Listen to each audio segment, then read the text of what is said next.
أعوذ بالله من الشيطان الرجيم بسم الله الرحمن الرحيم. أننا د نبی کریم علیه الصلاة والسلام د مبارک سیرت او ورځ د غیر درس مبارکي دغه پر خبره رسیدلې و. نبی کریم علیه الصلاة والسلام چې کله مدینه منوره لراغ نو درې قسمه خلک و. یو قسم هغه انسانان چې هغه پر رسول الله باندې ایمان راوړو، انصار او مهاجر.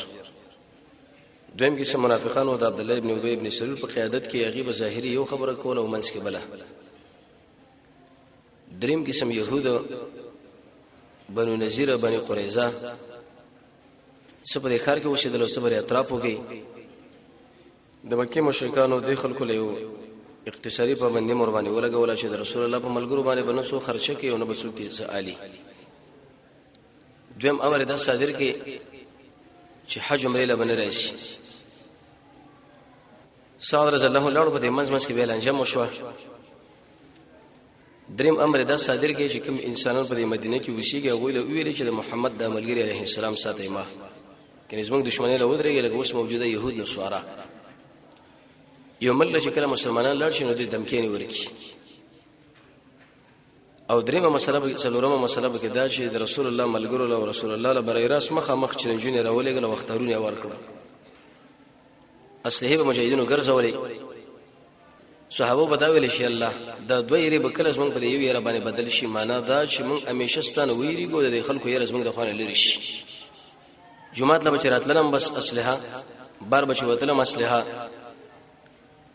رسول الله په خپل د شپې بار نو وته ملګرو بور باندې پیره کوله ته د پوری شورز وی ارمانو کې چې کاش د شي سوچ پیدا شي چې زما پیره کړو سعد صبرغه مصلح د رسول الله څوګیدار شو. د سعد صاحب تاریخ کې به دا خبره ذکر کوي چې د کم کمالات دی او د کم انسان دی.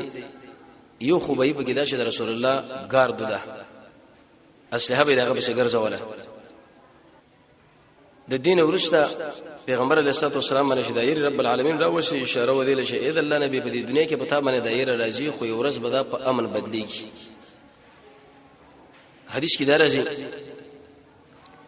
رب العالمین فرمایي چې زه په بنده باندې دوه امنونه او دوه یې نه راځم کوم. څه مطلب؟ کم سړی چې په دې دنیا کې په یره کې ژوند تیرې د دشمن نه معنا دا چې مطلوبي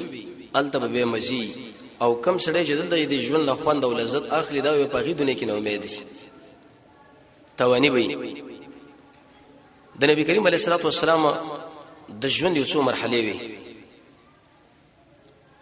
اولنې مرحله د محمد رسول الله د دعوت په دې باندې قادر چې دشمن په خلاف باندې مسلح جهاد شروع کړي وي خو لیکن صبر وکاو. دله تکلیف او ملګرو له تکلیف او شوخه غونډانو له تکلیف او ارزګم دا خبره او صبر موږ له بګیدانه تجاره اغلا چې انسانانو د خپل ژوند په تقسیمي ابتدایي حالات کې به صبر کوي. دشمن چې ارس کوي نو هغه له صبر دغه نه بروسه به وخت اقدام کیږي چې ملګری پیدا شي. لکه اصل ابن زراره ورته ویلو یا رسول الله موږ له امر وکړه چې د څومره حجاج راغلي دي مینا د غونډې کې ټول قتل د الله نبی ویلنا وقت دانه دي د جنگ خپل وخت او د خبره خپل. زمونږ الله قران کې فرمایي چې ان الله مع الصابرین د الله ملګرتوب د صبرناکو سره دی. د الله ملګرتوب د تقوا والا سره دی. د الله ملګرتوب د هغه چا سره دی چې عمل د الله لپاره کوي. د الله ملګرتوب د هغه چا سره دی چې منځونه کوي، زکاتونه، د محمد رسول الله تابعداري، قرض حسن او للهیت. په طاعت باندې صبر دی ویل شي چې سړی په کوم شي باندې د الله رضا مکلف شوی بس هغه به مني. په مشکلاتو باندې صبر دی ویل شي چې په کوم شي باندې انسان لا مشکل رسیدي په دین د اسلام کې جزء فزه بنه کوي. او د معاصیونو صبر دا معنی چې انسان به ګناه نه ځان ساتي خو په دې شرط چې د ګناه په ضرر د علمي د الله نه درکې حیاي انسان رب العالمین د انعاماتو لحاظ کوي، د الله نه یریږي، د الله سره مینه لري، په خپل بدن باندې شفقت کوي چې سبب ده په جهنم کې راخل کیږي. علم د قران او سنت کول، وړو امیدونه ساتل او درشه خوراک نه کول او قوي ایمان. نو اولنې مسله د صبر چې کله مشکلات د دشمن د خوانه ډیره سخت شونه زمونږ الله ورته اجازه ورکړه. قران کې الله فرمایي چې زه دوی په کومک باندې قادر یم. او دا خبر وکړه چې د انسانانو سره دي مسلمانانو سره دي دشمنانو لانجه صرف دې خبره ده ان یقول آمنا بالله تاسو دا پښتنه وکړئ چې د مجاهدینو سره دي دشمنانو په څه باندې اختلاف دی هیڅ چیرته په پټی نشته په تجارت نشته صرف دې مسله باندې چې تاسو د قران او سنت پابند دي او دا سره موږ نه منو که چیرته منی د اسلام به منی چې کوم موږ تاسو درکو موږ درته کوي هغه دا منه چې په نوم کې اسلام په واقع نفس امر کې ټول حالت د کفر مسلمانان مجاهدین د امنین لانجه جوړ شي زمونږ الله قران کې فرمایي وي چې چیرته دغه مجاهدین نه وینو د خلکو عبادت خانه بړنګ شوی وي د يهودو نصارا او د مسلمانانو د زمونږ اوساسو مدارس او د زمونږ اوساسو کورونه او زمونږ اوساسو تجارت خانه او د جمعتون د په دی وجه باندې رب العالمین آباد ساتلی چې دشمن مخه د ځوانان ولاړ دي بلا کې کړي دي قوی دیوال د يهود نصارا کو څومره کوشش وکي په غیر اخته نشي چې چیرته دا مسله نه وي هیڅ به په یو ځکه بچ پاتې شوی نه وي په انسانانو کې بصیرتل د دوی عزت وغیرہ دی لوټ کولو نبی کریم علیه الصلاه والسلام دومره وخیر انسان دی دغه سیرت لګوري متصل ده شو نه کړ چې چیرته کافری دغه په خلاف jihad درجه بندي وکړه په دې شاوخه د مدینه ګرد نوا کې په دې لار باندې چې څومره کافرانو د دې ټول سره دزبندي وشو جناب نبی کریم علیه الصلاه والسلام د خپل توجه ټوله په یو طرف واړوله قریش وال چې دا رأس الكفر دی د دې ټولو کافرانو تحریک د دوی په لاس کې چې په کوم طرف باندې رواني نو دی رواني کی دا ورته وال پکار دي لکه عمر صاحب اصلي ویلی وو چې اول د ونه د بي خوبه څنګه په خپل را پریوشي دا ختميږي نو د مزور خلکو سره لانجه جوړ نه کړ الته قریشي خپل هدف وګرځول دا غوي سره مسله شروع شو د اسلام په غزاګانو کې ابتدایي غزا هغه د بدر غزا ده لیکن د دین مخکې نبی کریم علیه الصلاه والسلام یو اته غزوات او سرايا لګري دي اجمالی نن په خبره کو به ان شاء الله د بدر مسله کې چیرته ژوند باقی روانه چرشمه بورز باندې کیږي چې دا کله وشو څنګه وشو قومندان د جنگ شوګو یو لویل شي غزا او بل لویل شي سریه غزا دی لویل شي چې محمد صلی الله علیه وسلم په خپل خط لاړی جنگ له او سریه دا معنی چې نبی کریم علیه الصلاه والسلام لاړنی خو ملګری تشکیل کړي گویا کې دغه اشاره ودیلا چې کله کله به امیر جنگ لذي او کله کله بنزي ابو بکر صاحب یو جګړه روان شو عمر صاحب ورته ویل یا امیر المؤمنین مزه موږ له ولې درد راکای امیر که چرته شهید شنه به دومره درد مسلمانان لوري شي چې د حد نه سیوا اې دې به دا مقصد نه چې لکه د پلانې سره د جنگ رهبر دی ولې پلانې مرشد لازریږي نه د رسول الله سره چې انسان وګوري کله به امیر د جبهه یا امیر د جنگ حاضری کوي او کله کله خپل سر ګروپان لیکي په ارزه کې دغه حضور ضروری نه دی نبی کریم علیه الصلاه والسلام په اکثر غزواتو کې خپل برخه اخیسته ده خو لیکن کله به ملګری تشکیل کړه اوله سریه سيف البحر د دې قائد سيدنا وسيد الشهداء حمزه رضی الله عنه ولي احد کې به ان شاء الله د حالات به بیانې کی د نبی کریم علیه الصلاه والسلام کاکا دی حمزه دی رضی رورم دی او د جنگ بیرغ او جنډه شو د ابو مرسل الغنوی یو صحابي ودل ورکړه تقریبا مجاهدین شو هغه دیرش کسان او کافرانو شو هغه 300 کسان سیف البحر ورقه هغه ځل ورته شلو به ورشه د دشمن مقابله وکي جنډه په دینت باندې مسلمانانو مجاهدینو وړل چې کله به دا ولاړ ونه مسلمانانو بخښه او شله برابر و چې خیر زمون غلبه ده ځکه جنډه ولاړه ده خو چې کله به دا پریوته نو به مسله ګډوډېدله او صحابه دا نه پرې خدا تر دې پر یو صحابي په لاس کې و چې کله هغه ته اوره په بل لاس کې ونی ولا چې هغه ته اوره په خلی ونی ولا د سټ کې ونی ولا اخر هغه کې میوالو شهید جعفر رضی الله عنه نبی کریم علیه الصلاه والسلام فرمایي چې دوړ لاسونه به ځای باندې رب العالمین ورته وزیر ورکړي دی په جنت کې شکرې وي شهیدان الله د شنو مرغانو په زور کې ګرځي د ابو جهل د قافلې په شولې چې هغه 300 کسانو قیادت دغه پلاس کې سیف البحر علاقه شکل ورور رسیدله نو په دې مقام کې مجدی ابن عمر یو سړیو هغه د دواړو خلکو په مابین کې دزبندي وکړه او جنگ لپاره نه خودل ځکه ام د دوی حلیف او ام داغوي صحابه اراده برید لرله شربانی وی کې او د قشن دشمن مقابله اراده دا و چې موږ جواب وکړو خود دې سړی مجدی ابن عمر الجهني د برنه خودل جنہ دا کار ونه کوي دا جګړه په رمضان کې وشو تقریبا د عیسی علیه السلام نشپک سو درش کال وروسته مقصد پدې کې څو د الله نبی په دې کې نشته د ګروپونه لري دشمن باندې یرا روب غرزول پکار دي کله کله و د صف دې طرف باندې ولېګاو کله کله په دې بل طرف باندې ولېګاو کله کله په دې بل طرف باندې ولېګا قران کې رب العالمین فرمایي چې د مجاهدینو په دې ګرځېدلو باندې صرف او صرف لوی مقصد دا دی چې دشمن خپکیږي زړه پیټک ویریږي چې لکه دا خو چن کسانو مونږ چې بمبار به شروع کړه به وښنو دا خو همیشه راخوټیږي دا الله فضل کرم دی د یو شهید سره په سرهو په سرهو شهید ځوانان الله پیدا کوي د شي بنې لکه څنګه چې عقیده دشمن دا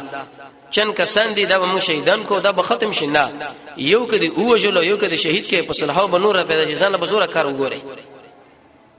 دغه لوی مقصد داو دوه مسریه د شوال په دې میش کې ولېګله سریه الرابع د وزینو ماغذ دا ور تشکیل کړه د دې قیادت او مشریم نبی کریم علیه الصلاه والسلام د خپل یو ترزو را ور کړه او د جنگ دا جنډو بیرغه مستح ابن اساسه د یو صحابي واغله دا خبرو کړه چې دا ځان سره واله تقریبا په دې کې 200 مخالفین دي او شپږ کسان مسلمانان دي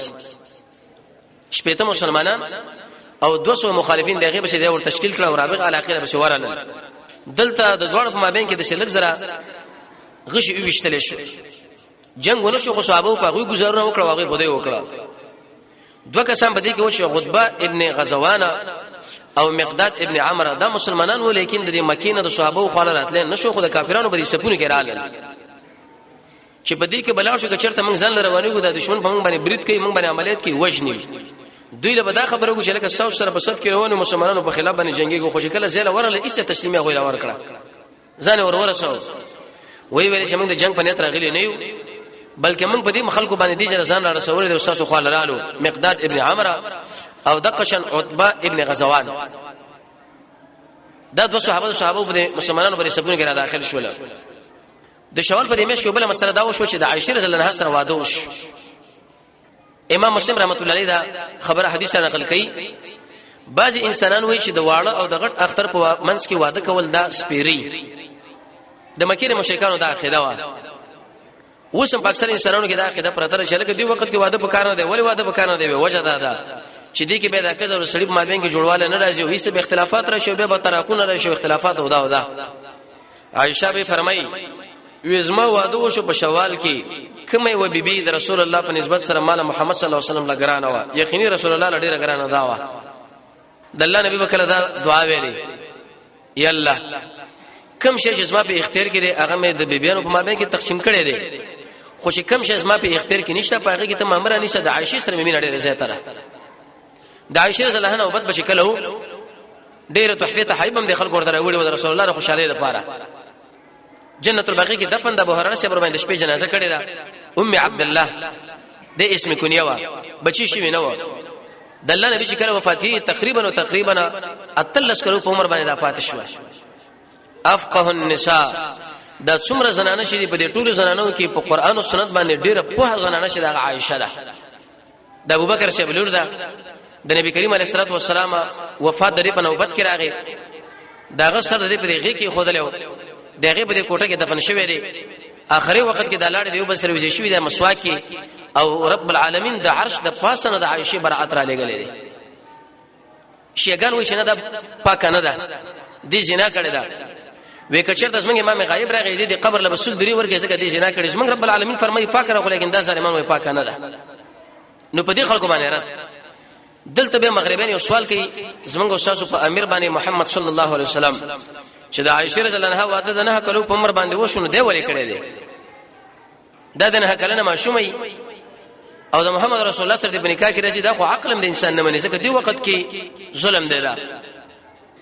د مصر عالم په دې باندې کتاب لیکل دی په جواب کې ډیری وجه خو سو وجه ځان سره یاد ساته لوی وجه دا چې رسول الله عائشه په دې ماشومتوب کې وکړه د ابوبکر د خوشاله ولود لپاره وجه دا د رسول الله په نگاه کې چې کوم زنانه رااله هغه باندې به تور حرام دي جهنم هغه به جنت لږ او طبعا چې یو سړي لوره د یو شاخور هغه جنت لاړ شي څومره د خوشحالي نو پیغمبر علیه الصلاه والسلام د ابوبکر د خوشحالي لپاره چې ابوبکر خو زما ډېر خدمتونه کړې دي تر څو پوری چې رب العالمین د حق پوره نه کوي زین نشم پوره کولای دا به ویلې دویمه لاجل المحبه مع ابي بکر ابوبکر صاحب سره رسول الله مینا وا دریم د نبی کریم علیه الصلاه والسلام دا کور مدرسه په دې کې مشر زنانه د رسول الله نه دومره تعلیم نشي زده کولای لکه څنګه چې کشه زنانه زده کی دماغ برابرۍ ذهن برابرۍ څومره حرکات او څومره نقل او څومره عبادت او څومره اعمال د رسول الله نه صادري ټول لري په دماغ کې الله را جمع کول او کېره زنانه خو دومره وا ابو هريره سے روایت اور ذکر کې وکله چې وسړی د مسلمان سړي په جنازه کې برخه والی یو قرات اجر الله ورکړي خو کچرته دپن کې به دوه قرات دی یو قرات اندازه دومره ده لکه د احد د غره په اندازه باندې ستر زر سړی صدقه کی ابن عمر سے دا حدیث کومانه دی اوریدلې ابو هريره سے ویل زید رسول الله دی بیرنه ته پوښتنه کوي عائشه رضی الله عنها قال خلق علل ودا حدیث دی کنه دی وی او وګوره عائشه به چې دا غوړه جنازه له وزم نه ځکه جنازه له تک د نارینه او کار دی لیکن دا غي په حالت باندې دومره پوهه خزه ودا نو دینه معلومه شو چې دا اوچته زنانه ده او قیمتي زنانه ده بهترینه زنانه ده پوهه خزه ده او کله چې انسان په جنازه کې برخه غړي په دې باندې انسان د زړه نرميږي د قران په ذکر باندې د قران په تلاوت باندې قبرستان لکه لکه تاګه مسکینانو باندې خرچه کول د یتیم پر سر باندې لاس راخل او بل څلورم اوجه علماء دام ذکر کړی دا وی نبی کریم علیه الصلاه والسلام چې دا ودونه کړي نو ار واده کې د شړی شهوت مقصد نه وجه دا که رسول الله چې د شهوت پرس انسان نه پکار دا چې د نور ټوله پیغلې کړي و کونډې نه وکړي هغه ټوله کونډې دي ورسې ان شاء الله دې به مبارکه حکمتونو مبارکه به خبره کیږي وجه دا چې اکثر ودونه خلک د شپې کې او د عائشه واده هغه تقریبا د دوحه په وخت کې وش عائشه به خپل فرمای وې د ابوبکر شه په کور کې زما پلار کور دی په دې وخت کې نبی کریم علیه الصلاه والسلام زمو خو راغی د 10 بجو وخت کې راغی نو داخله د اعتراض لري خلکو غلط دی چې پیغمبر څنګه نه حق لنی کې عائشه ځان لواده کوله دا خو ظلم شوی او دا شوی او دا درې مسریه سریه الخرار دا د سعد بن ابي وقاص په قیادت کې ولېګله او جنډې چې د مقداد ابن عمر لور کړه نبی کریم علیه الصلاه والسلام ورته ویل چې ورځي او الته قافله دغه خو تاسو ورشي وې دي صحابه په دورځي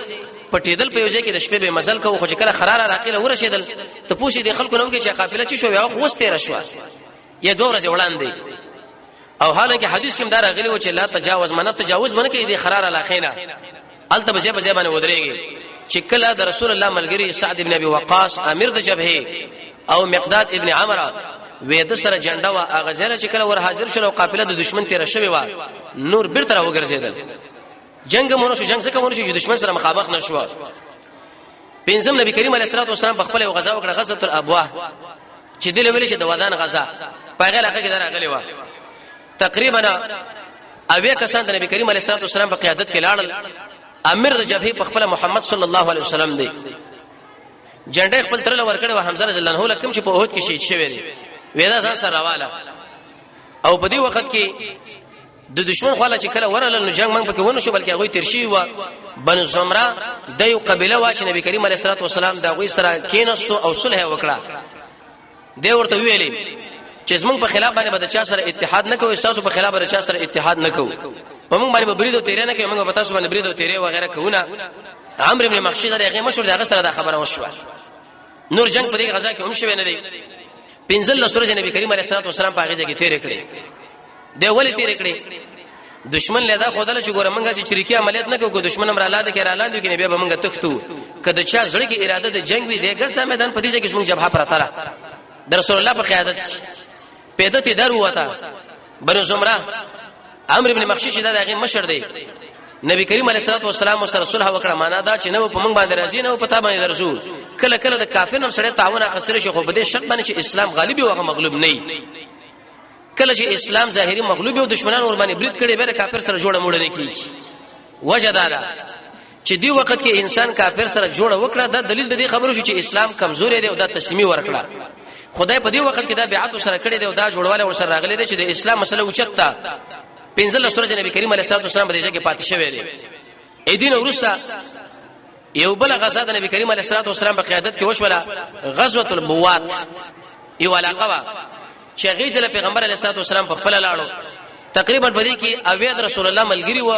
او سل جانب مقابل کافرانو وګدا قافله ودا در روانه و د امیه ابن خلف داغه تقریبا 2.5 شوخ او خان پکې و صرف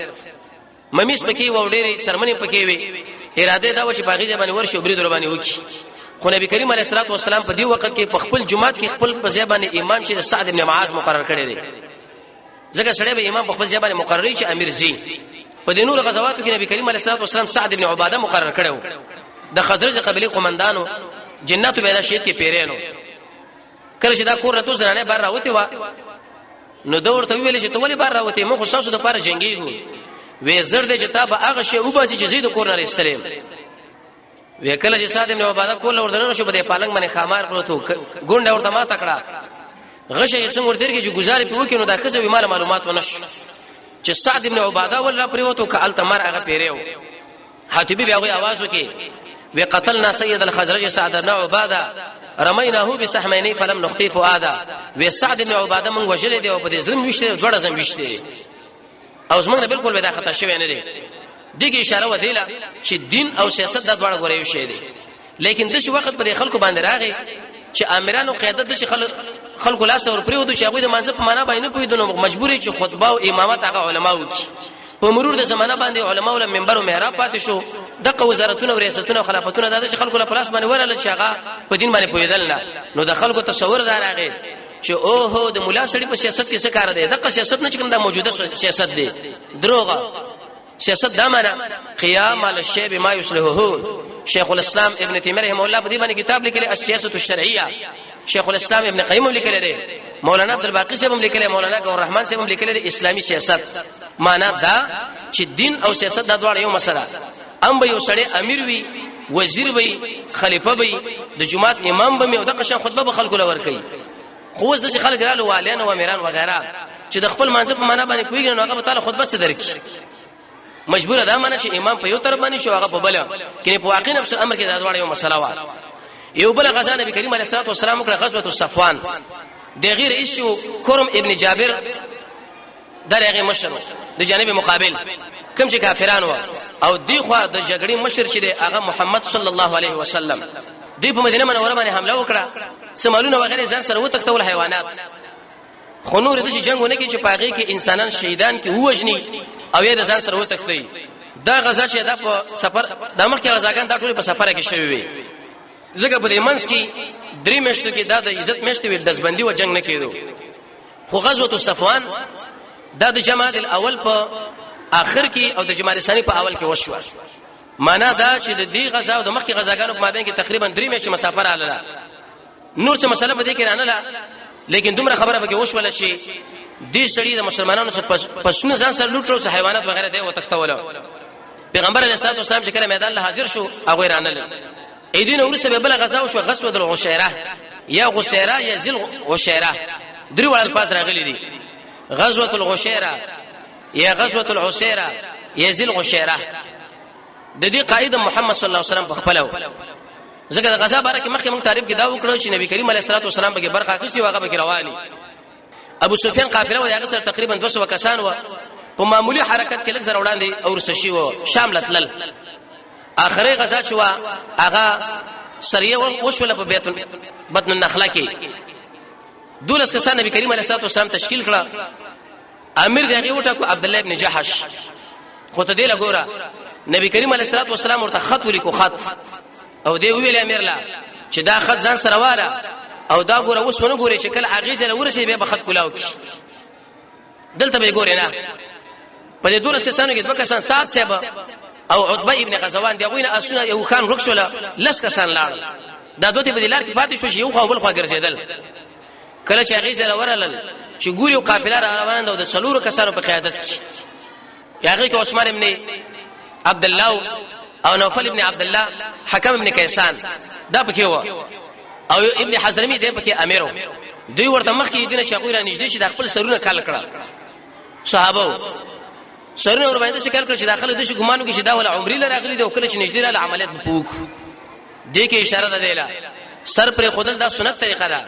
خو لیکن چې کله سړی په یو تکتیک برابرې نو پاغه وخت دا به خړېلې مش همیشه خړېلې مناسب نه دي مګر هغه چاله چې هغه حفاظت نشي کولای د رسول الله وکتب همیشه په دې وګو پورې لګیدل نتیجه دې شروع وتلا یو ځکه مجاهد دی واغ ځان رسول غواړي خو تر څو پورې جګیره کله نه کی یا ګیره کم نه کی او یا د کافرانو د شکل سره خپل شکل مشابه نه کی الته ورتلې نشي نو د دې خبرې نه دا معلومه شو چې انسان ګیرم خړېلې شي او دا کومولم شي او د غیر مسلمو د جامو غره ځان له جامې برابر شي تر څو پورې دغه ځای ځان ورورسي خپل کار باندې الته پوره کی اې دې صحابه په تاریخ کې دا خبره موږ تاسو معلومه شو نږدې چرال